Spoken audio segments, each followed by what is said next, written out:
So, welcome to today's webinar. Today's topic will be slightly different from the traditional digital marketing topics. I'll be covering entrepreneurship, and today's topic will be entrepreneur's journey, the roadmap to your first million. Okay, so earlier we are discussing for those who came early, whether you have reached your first million. Some of you have done it, some of you have not done it. And today's, I just want to give you the perspective will be for mostly startups, for new businesses to reach their first million. So if you have reached your first million and you want to add, please join me in the conversation. You can type in the chat room how you did it. You can share some tips because end of the day, I remember this. I started DMC, which is my company, digital marketing consultancy.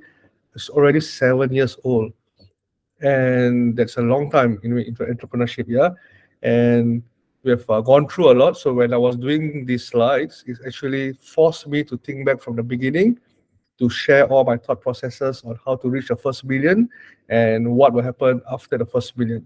Okay, so that is today's topic. When you go to businesses, right? I've joined a lot of business courses, correct? Um, I've learned a lot from a lot of people, and they always ask this question: what is your mission? What is your value? What is your vision? So this is very, very basic that people like to ask first.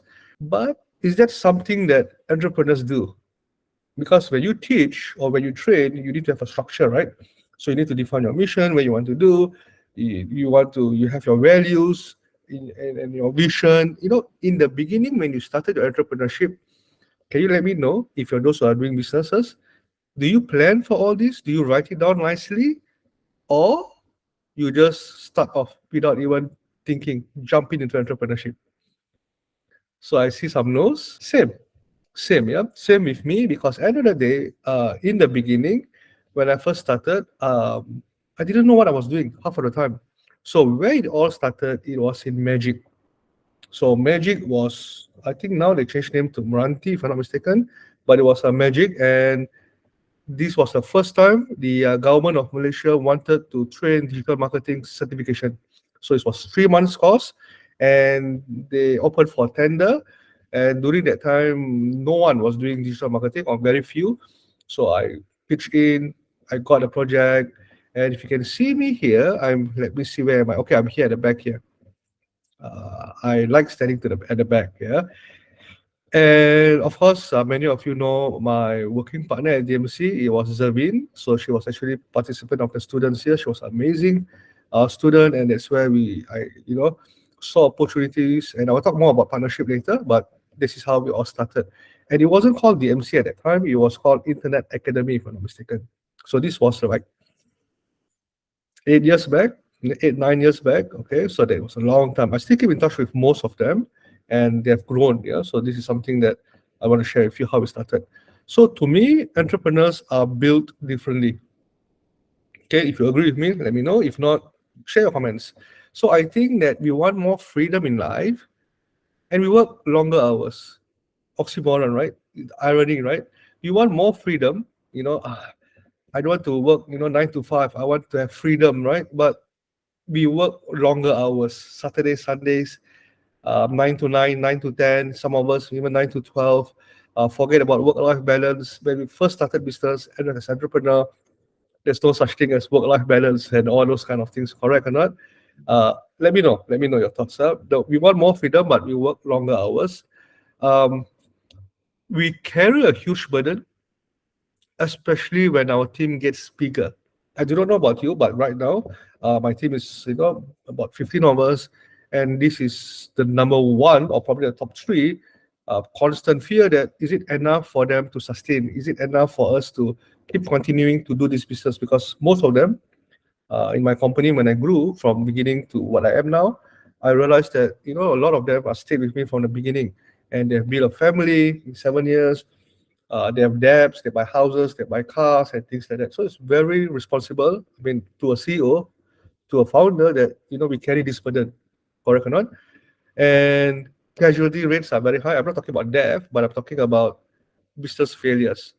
So I don't know about statistics, but statistics always says that 8 of 9 out of 10 of businesses will fail in the first 3 years or 5 years, and after 5 years, if you manage to sustain, you will fail also within the next 2 years. So there's a lot of negative failure, that kind of things. But to me, if when I look at my friends, yeah, casualty rates are very high, but they don't give up. So entrepreneurs, we don't give up. We might do something, it doesn't work, we try different things. Is that a failure? I don't think so. It's just a different way of doing things. So yes, I agree that casualty rates are very high, but we are not failures. Okay. And we have a different set of rules we live by.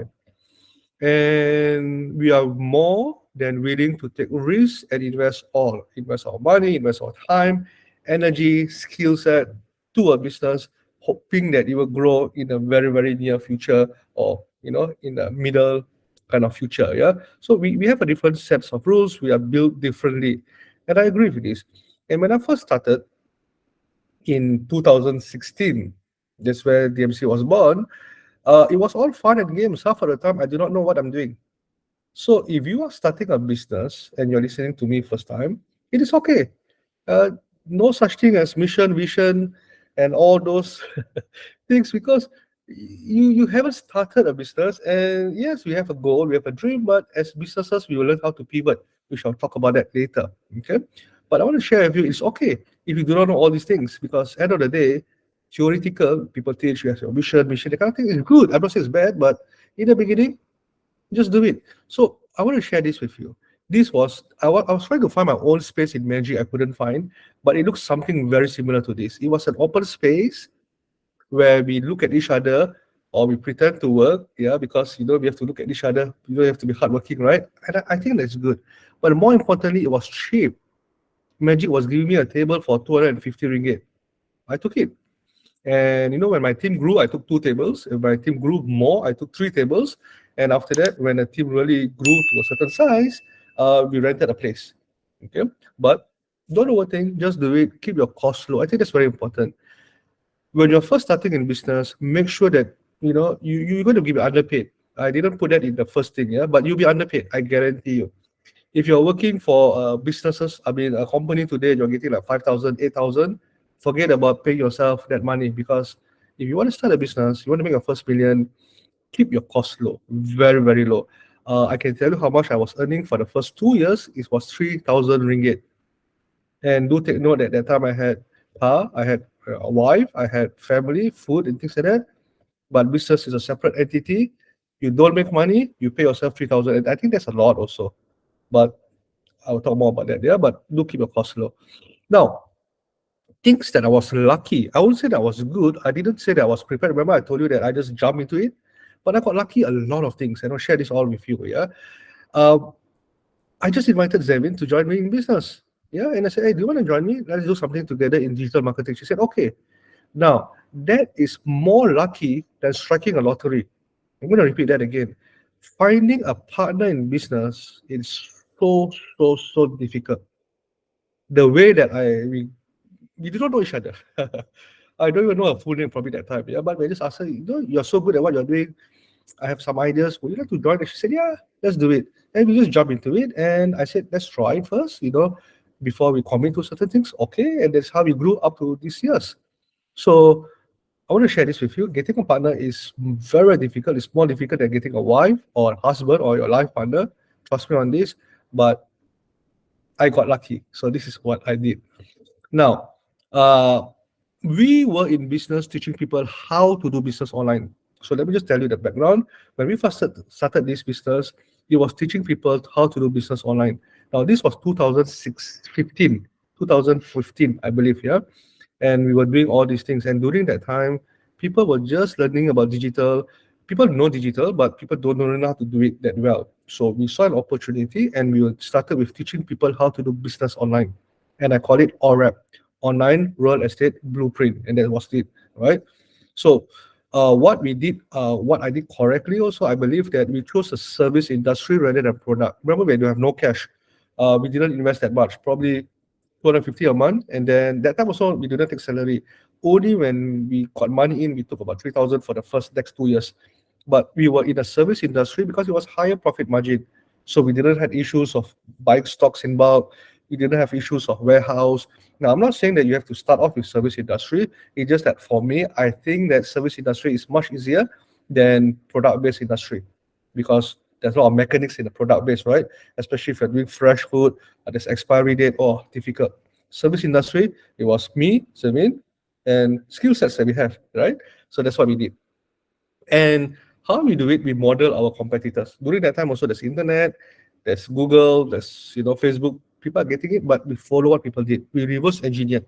So we followed the system of sales conversion. So during that time, if I'm not mistaken, we did a lot of previews. Yeah, we did webinar. We give value to people and we invite them. Hey, if you like this, do you want to join us? And we're still doing it after 7 years. Just the format is different, but it works very, very well. So that's what we did. The first lesson that I want to share with you is validate your business. I didn't validate my business, but I got lucky. So the word is lucky. Yeah. So if I were to continue duplicating my business, I would say validate first. So this is a seal of approval. If you understand the images, it's an image of a seal, but you need to validate your business first. All right. So I will share with you with my experience now. How do you validate your business? Okay. So these two things you need to do. First of all, this is taken from Unima's course, our master's program. I was thinking that, hey, you know what? I take a snippets of it and share with you. It's okay. Before you start a business, you must confirm that you have something that people want to buy. People want to buy, and number two, you're able to fulfill it. Okay, that means you need to focus on your marketing. You need to focus on your fulfillment. So this is very, very important. I'll cover this as we go, but do take note, when you validate your business, you must have something that you want people to buy, and you have something that after people buy, you need to fulfill it. Okay, so these are things that do not do first. Do not go and lease an office space. I got lucky. I remember I told you Magic, it was just 250 ringgit. Good. I see that a lot of people fail because you know what? They focus on the signboards. They focus on the employees. They say that I want to hire salespeople. I want to invest this, invest that, invest in a logo design, invest in a website, invest in softwares, invest in everything. You know why? Because it's so fun. It is so fun to spend money, but that's not entrepreneurship. Correct? If you want to be an entrepreneur, I'll share with you how to do it. But if you are just want to, start a business, these are all the fun things. It's not right. Don't do it. Don't go and register a trademark and copyright. I only registered mine probably after 5 years. Yeah. Yeah, because people started copying and do funny, funny things. So that's why we said, hey, let's do a trademark. But earlier, no.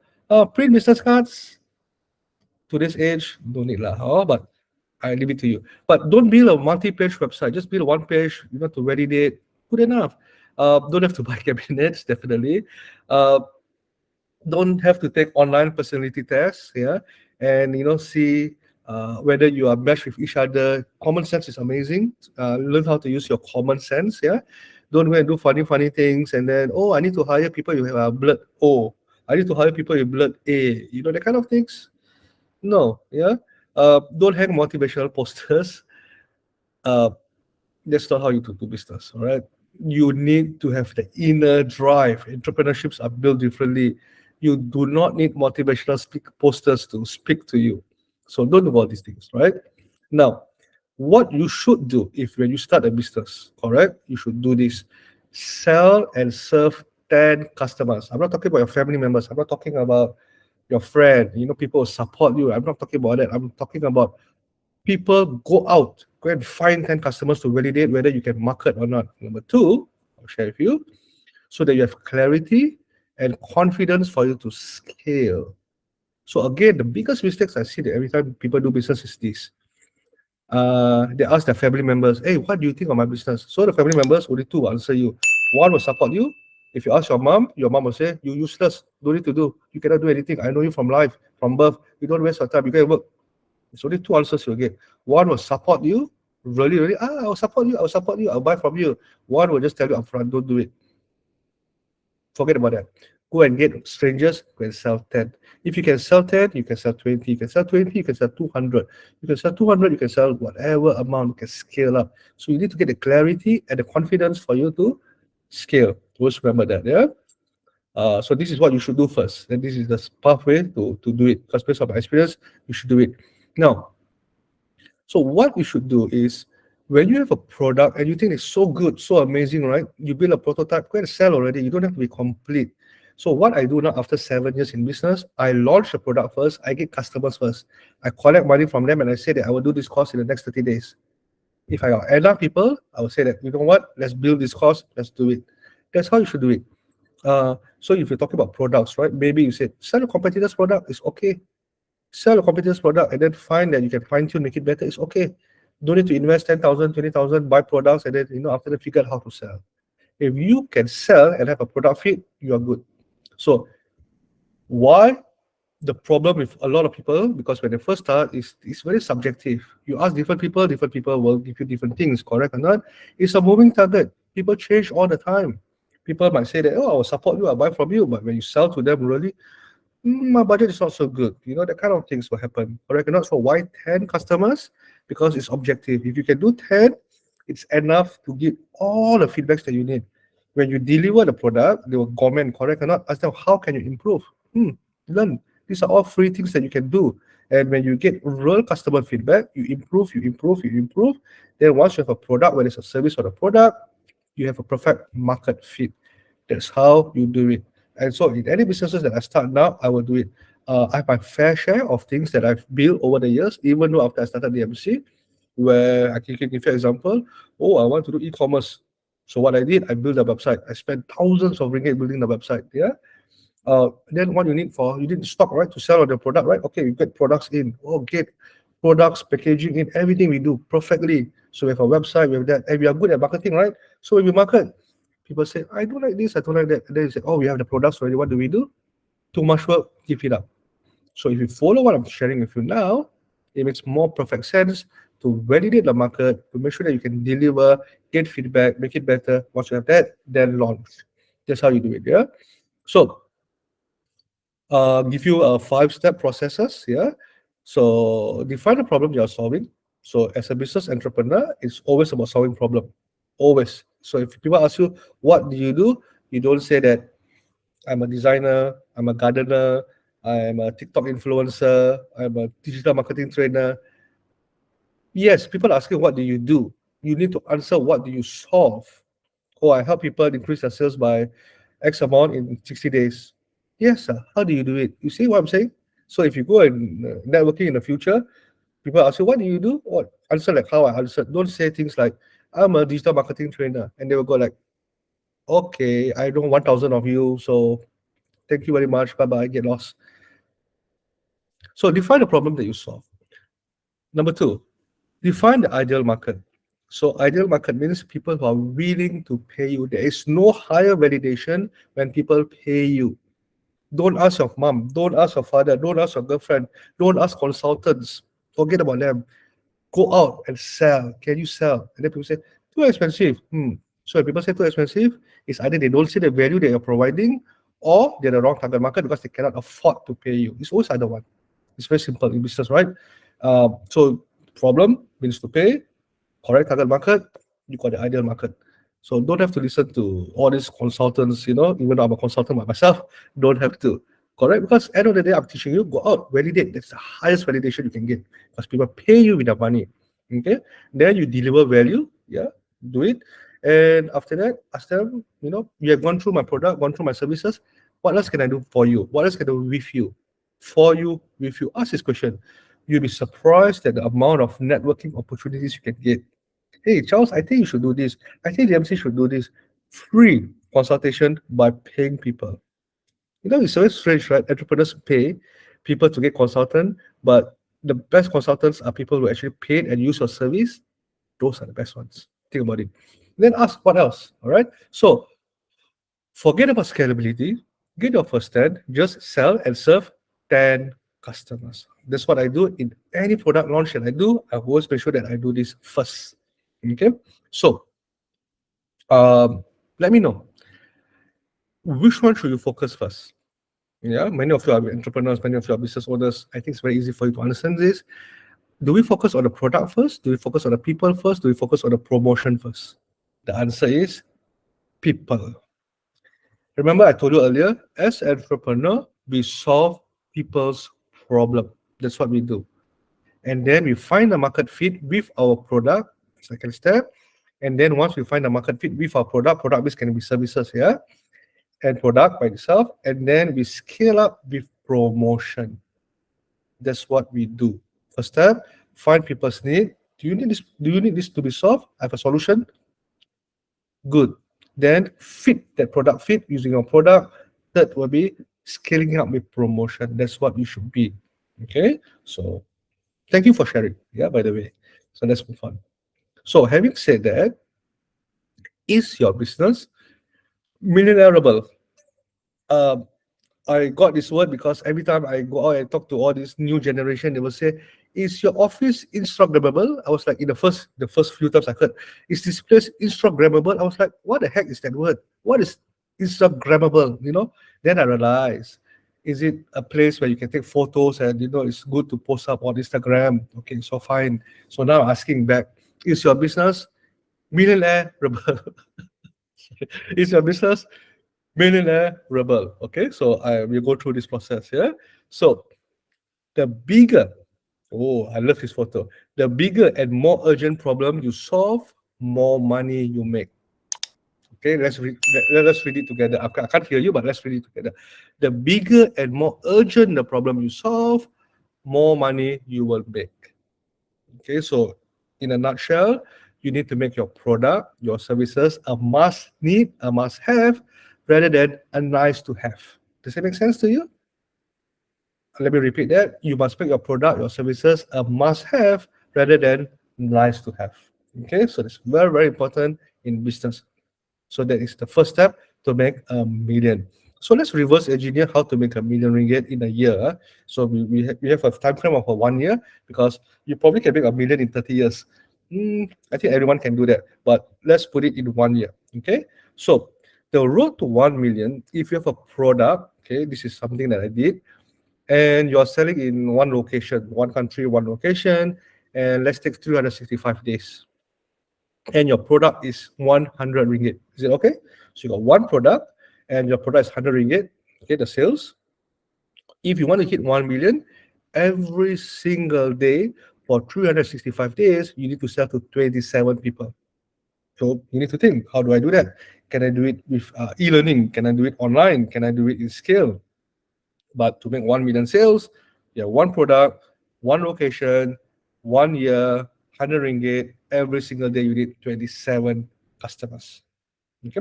How about you have 10 products or your product is worth 1,000 ringgit? Is it okay? 10 products or a product, can be AOV. The average order value is 1,000 ringgit. If you're service industry, 1,000 ringgit is quite common.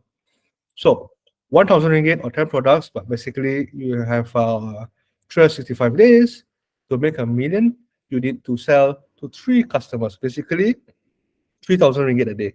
So if you take 3,000 times 365, you'll probably get close to 1 million ringgit. Fair enough? All right. So what if you have 10 products and now you're selling at 10 locations?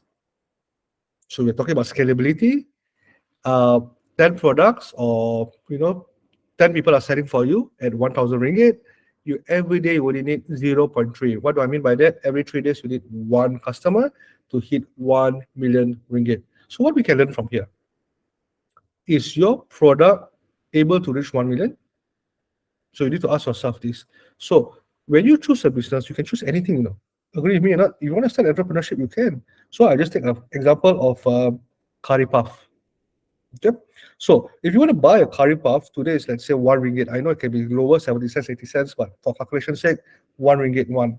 So if you sell a curry puff or curry puffs on the roadside, on average, one person will buy one, two, correct or not? You get 2 ringgit. And on a daily basis, if you can sell 50 curry puff, you make 50 ringgit. So is that scalable? Not really, but it's your choice. Correct or not? So if you want to make 1 million, you have to think of different things. Maybe I do centralized kitchen and I supply curry puff and I get 50 cents.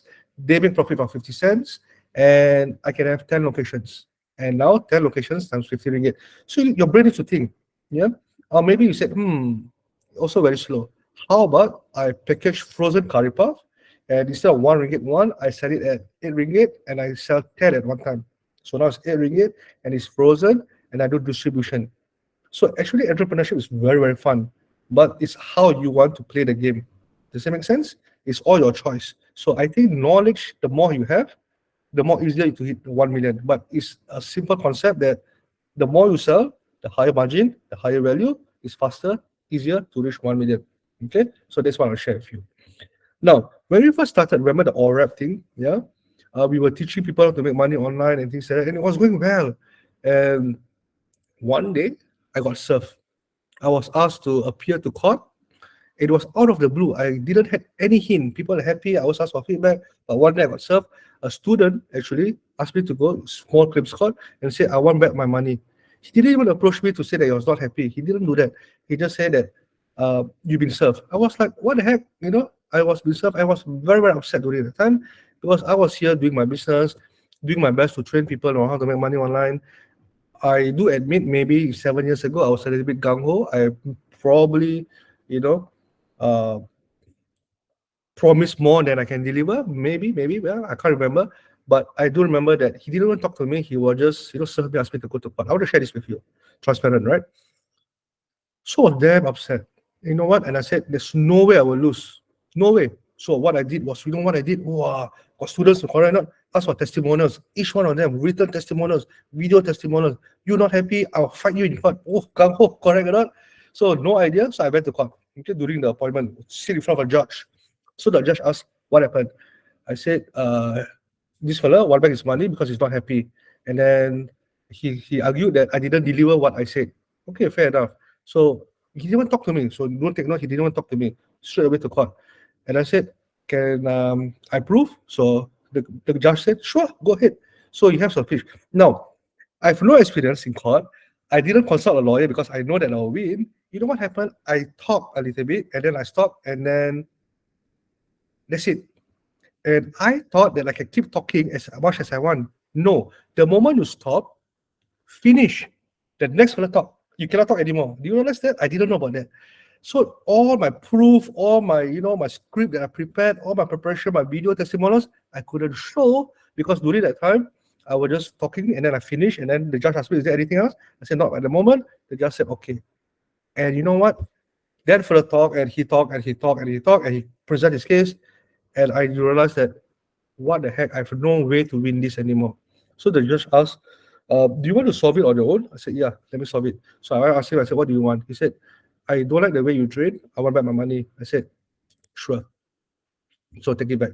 You see, it's not about the money. The way that he did this, the way that, when you train people and you do your best and people come after you like this, And you know what? He invited his brother in to join the course for free. And I was so upset because, I feel cheated. You understand what I'm saying? I don't feel that I abuse him, but I feel cheated because he finished everything and then he said that I didn't deliver. But he didn't even talk one time in the the course that I'm not happy or things like that. Never. So what I learned from here is adapt quickly. Adapt. So now I realize, wow, there are people like that. But you know what? Because of him, DMC was born. Because of him. I didn't want to do money making because when you say things that you can potential make, the words that you use must be very careful. Yeah, probably I use things like my marketing. You can win up to 1 million, not win 1 million. Up to 1 million, you're okay, but you can win 1 million, it's wrong because big companies they like to use all these words because they got lawyers to help them. Right, up to 1 million. You can win 1 ringgit, it's still okay because I didn't say that you can win 1 million. You can win up to 1 million. Oh, but my point is you need to adapt quickly. I want to share this with you. So I was down, I was pissed off, I was so upset, and I was start thinking, what if other people do the same thing? Because they realize they can manipulate the system, correct or not? So what I learned was I will fall again and again, but you know what? Let's move on. It is more important for you to do after you fall. And it was a very thing. It's not a lot of money, it's only about 3,000 ringgit, right? But the impact, the psychological, go to court, the fear, the embarrassment, the loose face. Oh, his face when he won, I tell you, I thank him for that today. I don't even remember his name that, yeah. I don't remember his name, but I really thank him. But do take note of that, yeah. Learn to let go. So I was thinking, this business is good, but I don't want to do it anymore because I don't want to have the same experience. It's a more personal thing. It was good, it's money making, but I don't want to have the same experience. So what we did, we quickly pivot. Now, I'm good at digital marketing. During that time, not many people doing, but I moved on into certification. So instead of teaching people how to make, because it can be very variable, isn't it? People are not doing it, people are lazy, people blame you, people do this. It's a different mindset. But when you teach education, is very different. And I realized that very early when I started business. Because you can go to a university and pay 100, 200,000, whatever, in 3 years, and you come out and you get a pay of 1,500, 2,000 ringgit, it's okay. You saw that? You saw that? You heard what I said? You can go to universities, pay 200,000, graduate after 3, 4 years, come out and get your first job at 1,500, 2,000, you're okay. But when you teach digital marketing in 3 months or 3 weeks or whatever time that you want, people want to make $1 million instantly. It's not okay.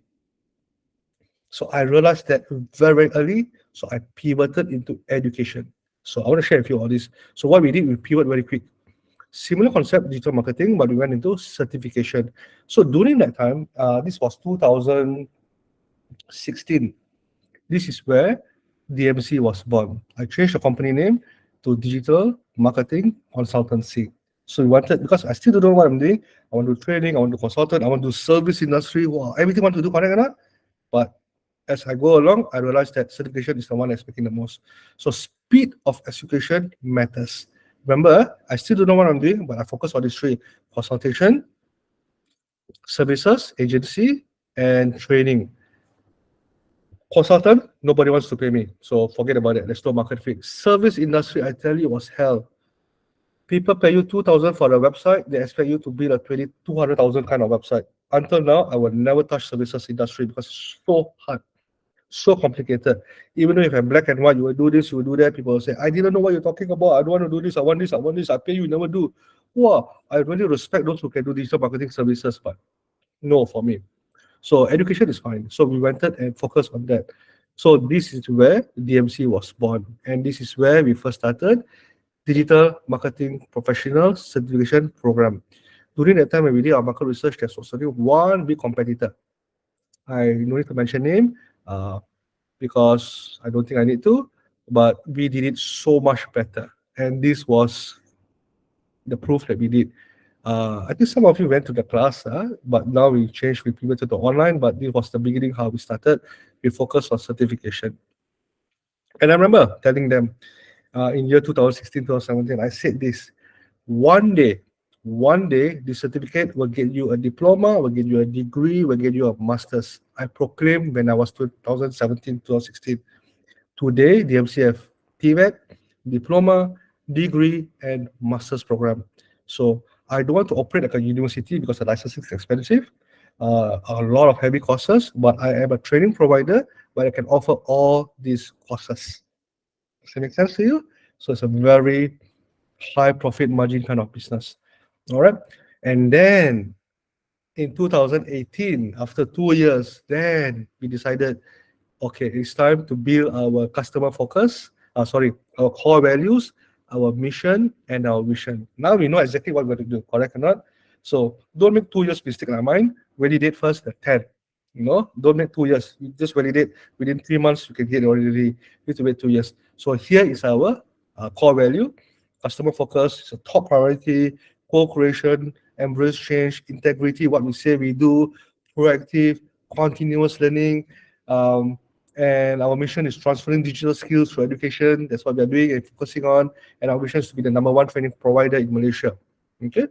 So can it change over time? Yes, we can. And now it's even deeper because we are equipping people to get jobs. We are working with governments to train and place people. So our mission is getting bigger and bigger and bigger. But we started with something first. All right. And you need to build this because this is where when you wake up, when you feel down, when you feel upset, when you feel that you are lost, go back to the fundamental. Core values, mission, vision. Okay? Not in the beginning. Do first, then you'll know. Yeah, not in the beginning, but you must have. It's very important. So I want to share with you how my thought process was because I was still focusing on solving problem. Even at the beginning stage, that was my core. Always solve people's problem. And I realized this. This was 2016, 2017. Yeah. Malaysia was going digital. I picked my slides. They were so old. Yeah. And I want to share this with you. Oh, during that time, MDEC, yeah, Malaysia digital economy, a new driver of development, driving transformation. We work closely with MDEC. We still are. And this is what 2000. Is there a date here? This was during PM Najib time when Jack Ma came. You see the pattern? Our current PM, Elon Musk. You see the pattern? But my point is, excuse me, it was in the beginning, and I realized that Malaysia, the government is going to digitalization. So, are we on the right track? Yes. So, what can we learn from this? I'll share with you the very short one. Okay. So, this was one of my slides. Malaysia and the world is going digital, but Malaysia digitalization is not matured enough. Opportunity, solve the problem, you will be okay. Solve people's problem. Solve problem. And I told them there's been huge demand in digital marketers. Oh, I was lucky I got correct. Now, am I lucky to this? No, I did my research, right? Because everyone was going into digital marketing. You need to understand that digital marketing is only came about 2015, 2016, and people still don't adapt, Only during COVID, it really hit people that they did digital. Do you realize that? Before COVID also, yeah, it's okay. I can do traditional marketing, but during COVID, when everything was locked down, people realized how important digital marketing is. It's not a need, want anymore. It's a need already. Okay, so I was in the right business at the right time, but I prepared for. I mean, of course, no one can prepare for COVID, but I was prepared for digitalization. Yeah, ever since then. So I was talking about this. But this was interesting. Robots are coming for your job. I was looking at this thing. It was 2019, huh? And this is 2018. I can't read Mandarin, but those who can read, probably your jobs will be replaced, something like that, lah. Correct or not? So this was before even AI, before ChatGPT came in. Robots, we were talking about that already. Yeah, so this was 2019. Okay, so it was cool.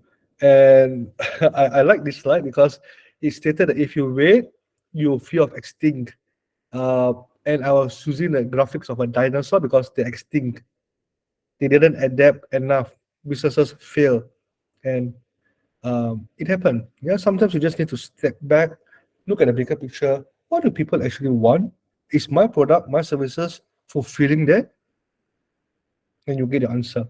So, what can we learn? Lesson 3: expand your customer base. Do that. Remember, I told you if you got one product, you're selling at a certain price. Now you got 3 products, targeting 3 different people, same product. Same product. In my case, same product. But I focus on government. I focus on corporate because corporate also need people. And I focus on public because those wants to get higher, better job, higher pay, high in demand in the workforce. Perfect. So I got 3 customers with one single product. So ask yourself, can my product expand to different verticals? Correct? You understand verticals? Yeah. In Malay, they call cabang. Can you expand to different verticals where the same product like curry puff, I give you an example, you can do a central kitchen to supply curry puff. You can do frozen curry puff and supply in places. You can do distribution with the same product. You can do wholesale. You can do franchise, that kind of things. Okay, so again, one product, learn how to expand your horizon. Okay, so what I did correctly, and I'm still doing it, expand your customer base. So in this case, I focus on 3 different corporate, government, and public. So ask yourself, how can you expand if you have not done it? Yeah. Let's go on. So growth metrics, which I shared with you, when you have more products to sell, more verticals to sell, it's easier to reach your 1 million goal. Much easier. Okay. So once you have that, start building assets. Now, why am I talking about assets? I'm not talking about table, chairs, computers. I'm talking about now, you're almost there, reaching 1 million, you need to, scale it up, right? Focus on building assets. For example, in my case, I'm starting to build videos, e-learning. That's what I'm doing here. I'm creating assets in my company. We do this webinar, for example. You watch, you ask questions, you get value. At the same time, I can post on YouTube, I can post on TikTok, Instagram, Facebook, a lot of places, and I also can get more value from them. One-time bill, unlimited assets can happen. Does that make sense? So focus on this also. So whatever business that you're doing, make sure that you are digitalizing it. It's very important because at the end of the day, we don't want to trade time for money. I'll talk more about that. Okay, but do take note that growth, you need to focus on building your assets. Yeah. And I'm not talking about tables and chairs and computers. I'm talking about business assets. All right. So I can share with you this. In 2017, um, we actually early 2017 we actually said that, hey, let's hit 1 million, and I broke down every single quarter. You need to break down, and I broke down every single month, and I broke down every single week. A lot of people make this mistake. I want to hit 1 million, I want to hit whatever number, but they don't work on it. So for example, if I ask people, when do you want to retire, people will say, by 40 years old. Then I ask them, how much do you need to retire? I don't know. Then I said, if you want to retire at 40, let's average you are living at 80 years old. On average, you got 40 years that you have no income because you're not working. Retire, ma. 1 year, how much do you spend? Cannot answer. So I said, okay, lah, 1 month, how much you spend? Current lifestyle, 5,000 ringgit.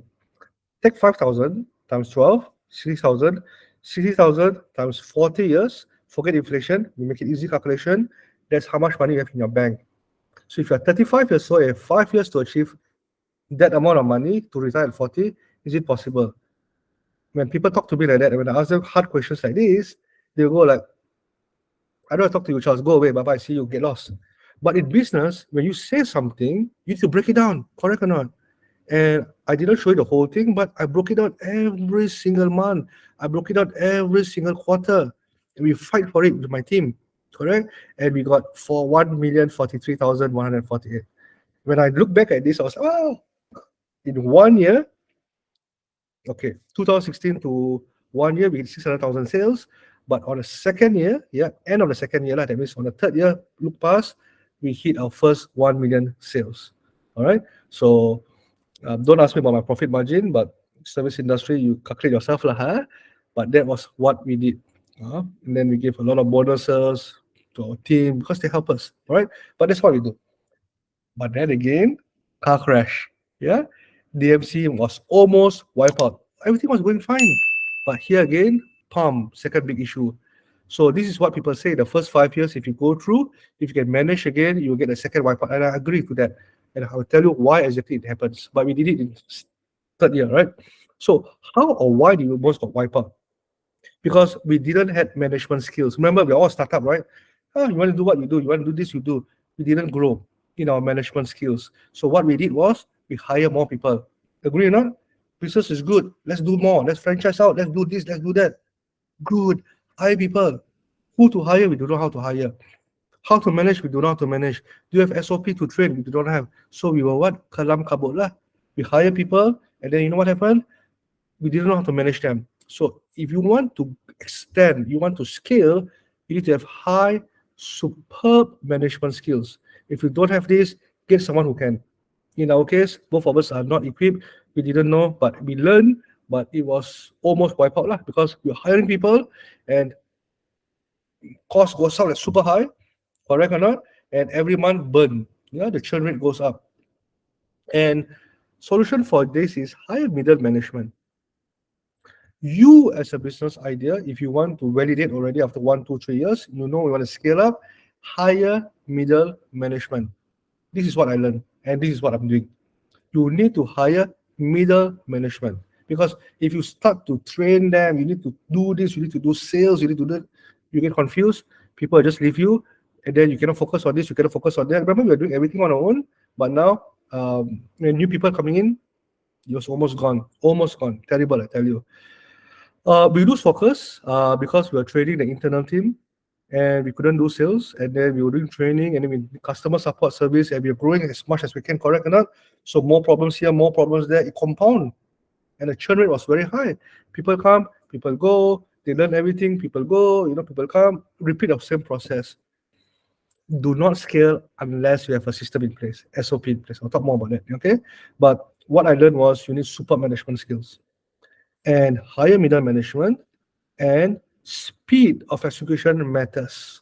Now, remember I told you that when we first started, no competitors. I tell you, 2018, 2019, people are all claiming, my students are claiming to be experts. Nothing wrong, they learn more. It's okay, it's good. They open up a business because the barrier of entry was so easy. Remember, this is what I learned. I don't have a moat, MOAT. I don't have a moat. The barrier of entry is so easy. You just open a training center, take my syllabus, modify a little bit, train. What is so different? So what I did was during that time, 2018, yeah, I started to move into certification. Remember my dream? I told you that one day I will do diploma, degree. Only that time, I remember diploma and degree. I didn't talk about masters.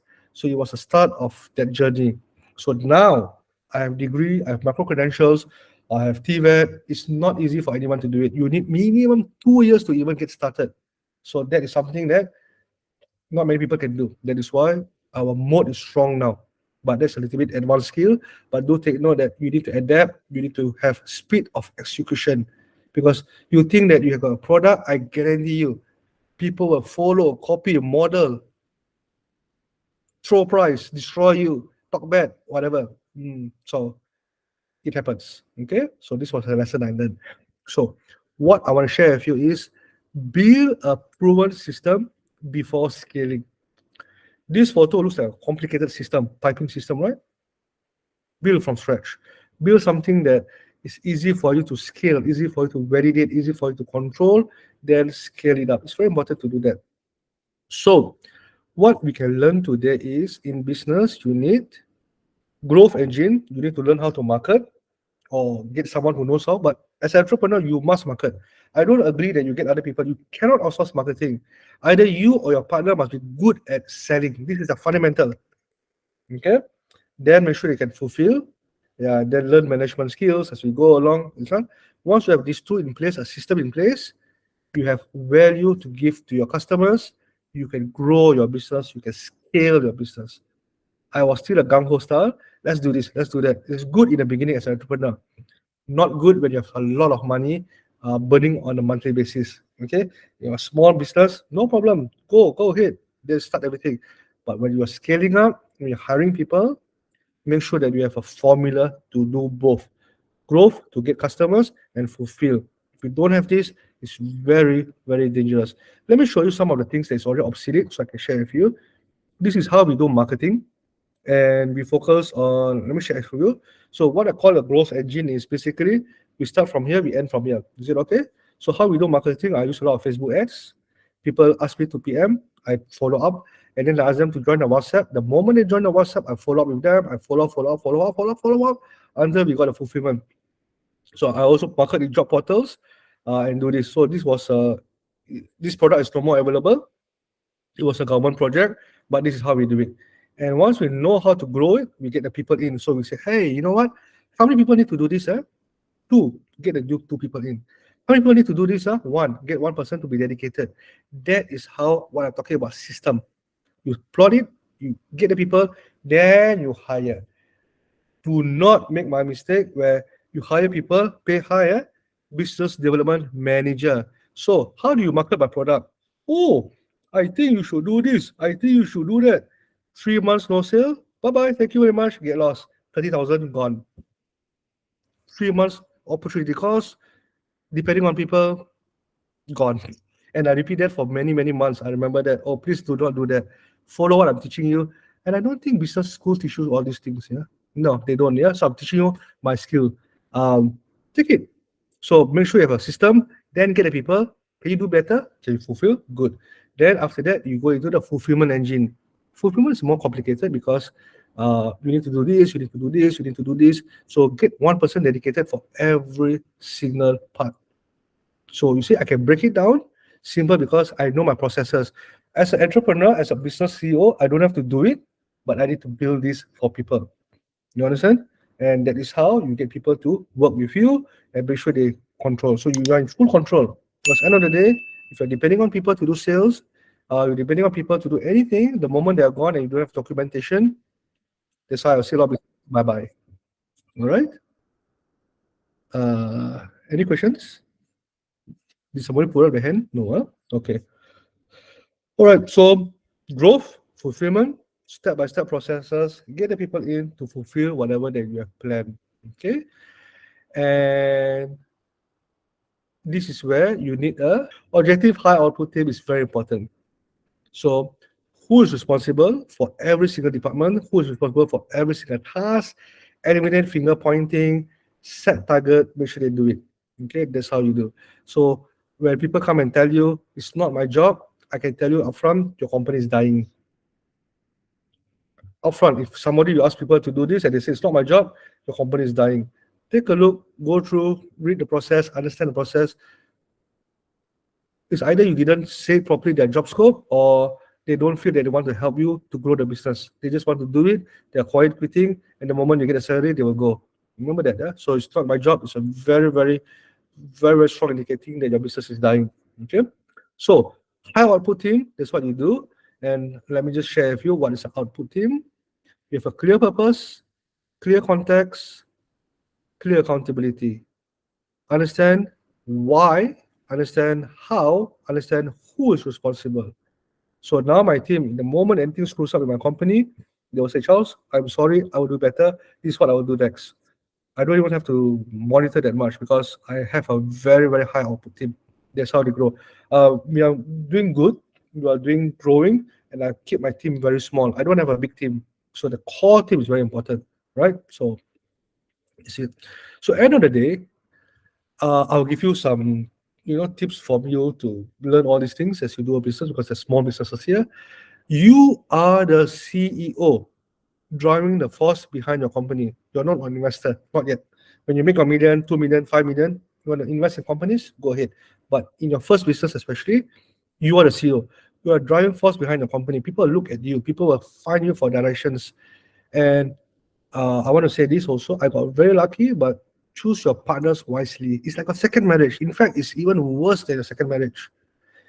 You have to spend so much time together. You're going to talk finance together. You're going to talk management together. You're going to talk sales together. Correct or not? And it's like, you need to really find good partners. I got my share of bad partners, good partners, but I'm so thankful of my partners currently. Okay. And they're the pillars of your company.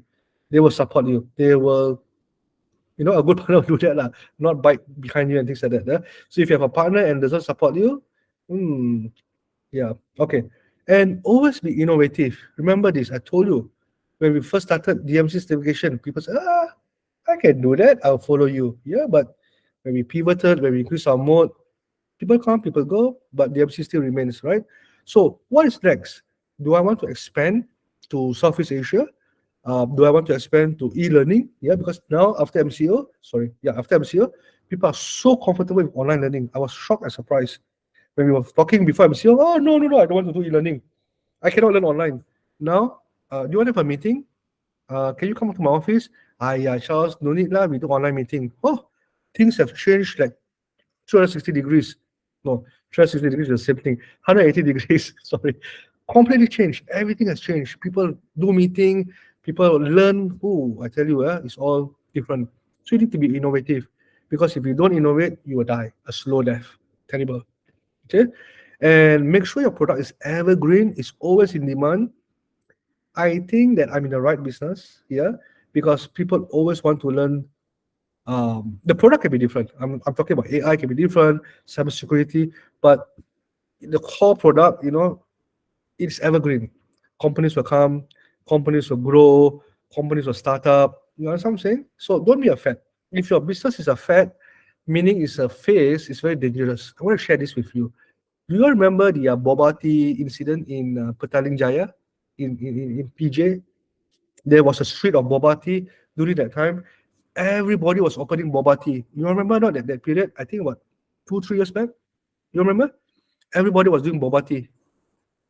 So we got boba tea brand A, boba tea brand B, boba tea brand C. Everyone's a boba. You understand what I'm talking about? Give me some feedback, guys. You understand what I'm talking about? So after 1 year, just 1 year, what happened to all this boba tea? Gone. Correct or not? The whole street, I can't remember what's the street. I think it's in PJ. Gone. And I was thinking, how much should I have to open a boba tea? 150,000. Some brand 200,000. Some brand 300,000 franchise. Never heard of also from Taiwan, from China, from all these countries, right? Who got the most money? The franchisor got the most money. People who did boba tea, gone. So make sure your product is evergreen, not a fad. Always remember that. Solve people's problem. So if you're a heart surgeon, always do take note that it's a good business in a way, because people get diabetes, people get heart attack, high blood pressure, people always die of heart attack. You're a good business. You understand what I'm saying? So make sure your product is evergreen. All right. So let's move on a little bit. Um, Cash flow 6 months to a year. Do not make a mistake of do not have enough money, because end of the day, people will delay your payment. Especially I share with you government. Yeah. We didn't know that they can up to 1 year don't pay you. It is okay. It's common. I didn't know that, but I was lucky that I have more than 1 year cash flow. Can you imagine not getting paid for 1 year and doing the work for 1 year? Yeah, every single day. That was it. So cash flow is very important. Again, I got lucky. No one taught me. Lucky to have enough cash flow. So you see, my point is this: when you want to rent things, you know the fun part, renting, paying this, registering company, opening a bank account, blah blah blah. Take a look at your cash flow. How much you're paying yourself? Do you have 6 months cash flow? If you don't have, don't do business. Really don't do. I can be harsh, but I'm saving you a lot of problem. Okay, don't do, because end of the day, 3 months, 4 months, you set everything up. Renovation 200,000. Wow, cool, isn't it? It's so fun, isn't it? Renovate, plan things, signboard. Don't. If after you do all those, you don't have cash flow, it's terrible. What else can we learn? You only need one win, guys. Yeah, you can have as many losers, as many. You need one win to hit your 1 million. One win. Remember that. I know it sounds very cliche when people say don't give up, the kind of things. But as an entrepreneur who's doing it, one win is enough for you to hit 1 million. Yeah. So I did consultation, I did services, I did this, I did that. Didn't work. One win. Okay. So in the beginning is what you know, then who you know, yeah, and then who knows you. So uh, when people die, they like to quote people, but I like to quote myself when I'm alive. Yeah. In the beginning is what you know. So you convert, you transfer your skills, you get paid. Then who you know who can help you grow your business, and who knows you. And they will come and say, I want to invest in the business. Let's do something together. Okay. So it's always the flow is like that. Okay. Remember, you are human. Be kind to yourself. Being an entrepreneur is very, very lonely. And you always have to show the strong, the character is simply because you are leading a team, correct or not? But at home, you cry, I got no more money, I don't know what to do. If you're an entrepreneur, you've gone through all this, you will know. For people who want to do it, do take note. You're human, be kind. Don't give up, but be kind. Yeah, it's okay to cry. It's okay to be sad, but give a time frame. Let's move on. Yeah. So this is my last few slides. Just bear with me. Build and take care of your team. Oh, I can't emphasize this a lot. I've seen people do not know how to treat their employee. People who say customers are king. True, but without your team, there's been no customers. So they are a major part of your success. In fact, partners, team, they are irreplaceable. Does it make sense to you? So do not treat your customers as a salary or a number. Take time to understand them. They will give back that. Not everybody works for money. Do you realize that? Money is important, but not everybody works for money. Because money you can earn. But to get people who are willing to work for you, that takes a very special kind of leadership. So I think I'm good at that. So yeah, do that. Yeah, very important. So build a system in place, because if you do not have a system, you cannot scale. Remember that. Yeah, continue tweaking it. One day it will replace you, and this is the ultimate goal of a business. Correct? To be replaced, not to work forever. Remember that. So have an exit plan, because at the end of the day, what do you want to do? Do you want to go IPO and everybody in your team gets a big whirlwind? Yeah, up to you. Do you want to sell it off? Do you want to give your future generation? Do you want to give your kids? Are you grooming people to take over your business? Your friends? Up to you. It's up to you. It's your own business, right? Think about it. And to me, and it's being a proven fact, entrepreneurship is the biggest wealth building ever. Fastest, biggest. All right. So you can say, oh, Warren Buffett is a multi-billionaire. Agree, but he's 90 years old. I think at the 40s, 30s, we want to have that millions rather than 90 years old, correct or not? it's all about you, correct? Yeah, stock market, you can make a lot of money, but you need a lot of capital. Yeah, even you get 10% return, just like other people. You got 10,000 ringgit, 10% return is only 1,000 ringgit. I know you can compound after 7, 10 years, but look at entrepreneurship, right? You can buy property, but also another 10 years, correct? Entrepreneurship is the fastest, biggest wealth building ever. So do it. All right. Your reputation is very important in business. How you treat people, how you follow up whatever that you say, because at the end of the day, it's very dangerous if you are or your reputation is gone. Now, I'm not saying I'm perfect. I'm sure a lot of people hate me, but that's been part of business. But as much as I can, I like to keep my reputation intact. Okay, so that's important. So my last slide. So I've must have entrepreneur skills. So I broke down into 3 sessions. One is a startup, one is SME. I'm an SME now, and I'm going to go to the next stage.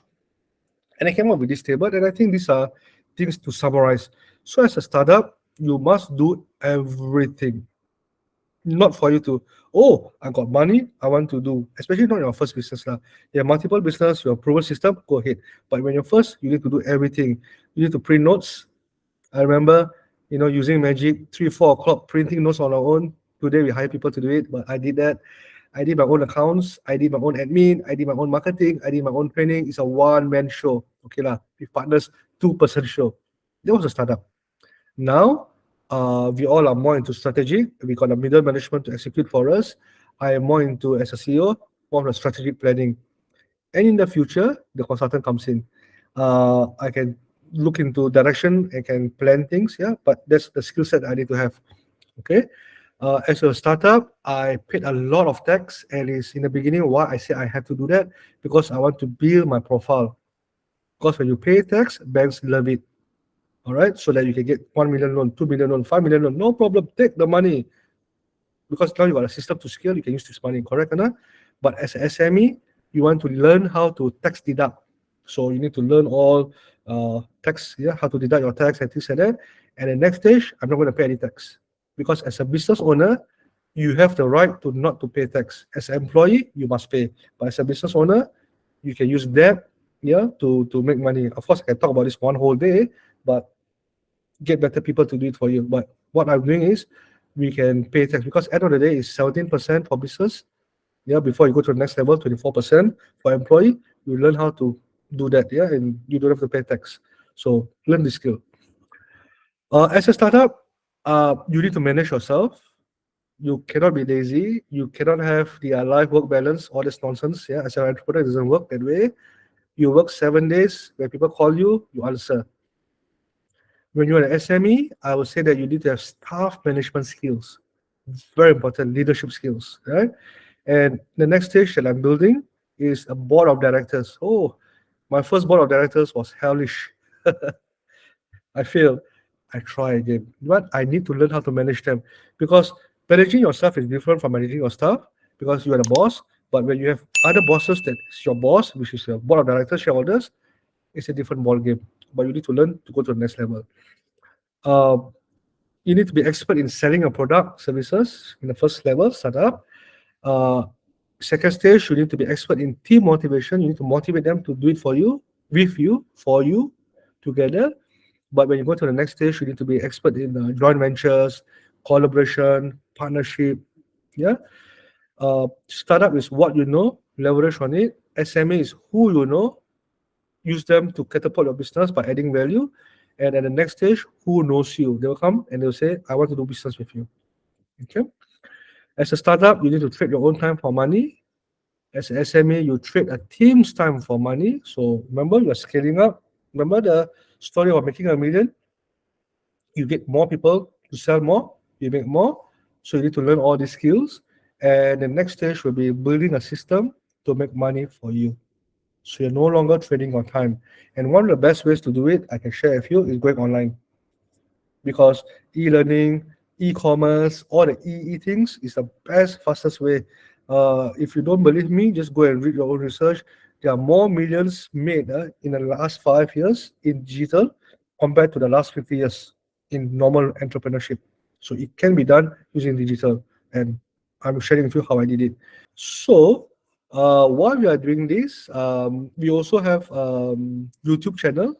So you can just search for DMC training. We provide educational content completely free. Just use it. You learn more digital skills. Live is more fun because you get to ask, you get to interact, right? But if you like to watch, recordings, go ahead. There's a lot there. If you're not in my Telegram group, please join my Telegram group. It's called DMC Champion, DM Champion. And this is the link to it. Please, if you're not joined, I will update you, add value to you in our group. Okay, this is the link there, but just join. It's not much technical today, but I think it's a very good because I remember this. I remember all those mentors who helped me when I was starting up, and I never forget them. And I hope that I can play a small part if you are starting up to do that for you, so that one day you would repeat the process and you add value to people. Does that make sense? Yeah. Okay. Next webinar we have on weekend, same time, same day. We have the meme game, how to write viral trends. And this will be a different format. Let me give you a sneak peek. It will be together with Nadira, Ned, and me. I'll be the host. I will interview her, like a host kind of a participant session. And you also can participate, ask her questions, and she will demo for us the meme game, how to write viral trends. So please share out. We'll give you more information. Invite your friends, let them come in, and yeah, let's do it together. Okay, so I'm looking at the questions. I don't think there are any questions. So having said that, I will just say thank you for your time with me, and I hope that add value to you. And I will see you next week. Bye bye.